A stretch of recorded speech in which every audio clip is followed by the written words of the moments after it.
모든 사람과 더불어 화평함과 거룩함을 따르시오. 이것이 없이는 아무도 주를 보지 못할 겁니다. 좀 더 심각하게 말하면 구원받지 못할 겁니다. 좀 더 심각하게 말하면 하나님의 얼굴을 외면하실 겁니다. 그렇지 않으면. 그런 뜻이기도 합니다. 굉장히 심각한 말씀이죠. 좀 더 직설적으로 말하면 믿음이 아닙니다. 그렇게 말씀해 주고 있는 거예요. 우리가 마음으로 믿어 의에 이르고 입으로 시인하여 구원에 이른다라고 말씀하시는데, 마음으로 믿고 입으로 시인하는 것이 무엇이냐? 그것은 단순히 교리적인 내용을 달달달 외우고 암송하는 것이 결코 아니다라는 거예요. 그 믿음은 뭐냐?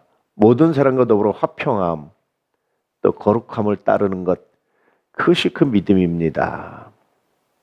결국은 내가 하나님을 믿는다라는 것은 뭐죠? 하나님의 마음으로 세상을 바라보는 거예요.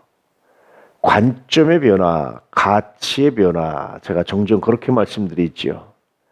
믿음이 뭡니까? 라고 말하면 가치의 변화입니다. 믿음 이전의 가치와 믿음 이후의 가치가 달라져야 합니다. 라는 거예요. 우리가 예수 믿는다고 하면서 이 가치가 달라지지 않으면 그것은 믿는 게 아닙니다. 또 관점이 달라져야 됩니다. 예수 이전과 예수 이후는 관점이 달라야 합니다. 왜 모든 사람과 더불어 화평함을 따라야 됩니까? 그 모든 사람 중에는 어떤 사람도 있죠? 악인도 있고 원수 같은 사람도 있어요. 원수가 없진 않아요. 시편에서도 원수가 나옵니다. 많은 사람들이 원수에 대해서 이야기해요.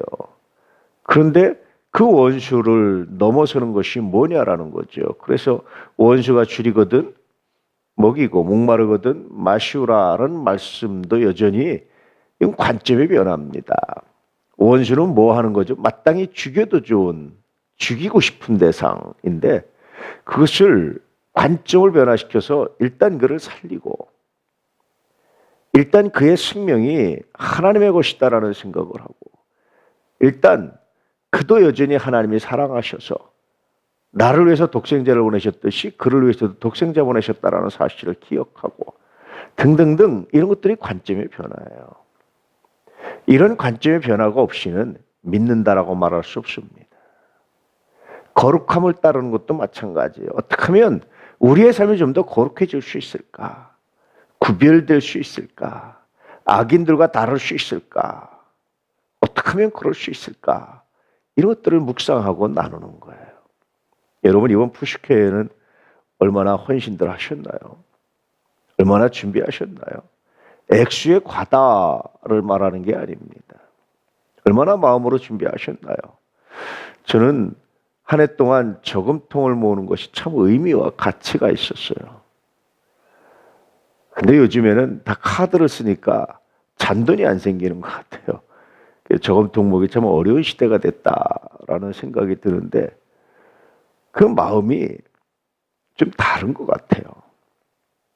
그래서 우리가 부족하지만 우리도 넉넉하지 않지만 이웃을 위해서 우리가 무엇인가 할 수 있다는 것은 굉장히 의미가 있죠. 그 이웃이 뭡니까? 관점의 변화를 가지면 단순히 내 옆에 사는 사람을 의미하는 게 아니라 하나님께서 보내주신 사람들이에요. 하나님께서 보내주신 놀라운 선물입니다. 종종 집사람하고 그런 말을 하죠. 혹시 아이들이 우리 마음에 안 드는 그런 며느리감들을 데려오면 어떡하죠? 나는 그것만은 아이들의 뜻에 존중하고 싶다. 근데 사실은 아이들의 뜻을 존중하는 것이 아니라 하나님의 짝지으심을 나는 믿는다. 그리고 또 하나는 만약에 그렇다면 그것은 우리의 교육의 실패다. 내가 잘못 교육한 거예요. 교육의 실패를 아들들 탓으로 돌릴 수는 없어요. 내가 짊어져야 될, 부모가 짊어져야 될 짐이다. 저는 그렇게 생각합니다. 그래서 어릴 때부터 가치를 심어주고 관점을 심어주고 그렇게 했다면 달랐을 건데 그건 내 실패다. 종종 그런 이야기를 해요. 드라마를 보면서 그 결혼을 극심하게 반대하는 그 드라마를 보면 그 집사람이 꼭 묻죠. 우리 아들들이 그러면 어떡하죠? 그것만은 100% 아이들 생각을 존중할 것이다. 사실은 아이들 생각이 아니라 나는 하나님의 짝지으심이다. 또 하나 만약에 그렇다면 그것은 우리의 실수다. 우리의 실패다. 우리의 실패를 아이들에게 떠넘길 수는 없다. 이것이 저의 관점입니다.